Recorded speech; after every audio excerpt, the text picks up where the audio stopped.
Значи вие финансиски не сте оценувани од Стефчо Екимовски да ја поддржите неговата кандидатура? Апсолутно не. Од кога се вашите првични информации дека има контакт помеѓу Стефчо Екимовски и власта? Веднаш по парламентарните избори 2011 Дека заради една сендвичара сте продали и Титови, и Леви, и секакви сили.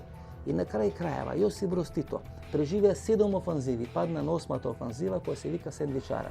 Сендвичарите, поред урбанистичкиот план, мора да бидат трнати. Тито да дојде на една нога, ќе бидат срушени. Че вие сте првенец, вие сте носител на тој процес. Сега со Пустеч што го прави. Не е баш така како што сите кажуваат и Пустеч го спомнуваат. Вие Сите полагате луѓе авторски права на тој концепт и на таа стратегија? Не. Да си го патентирате, да си побарате авторски права.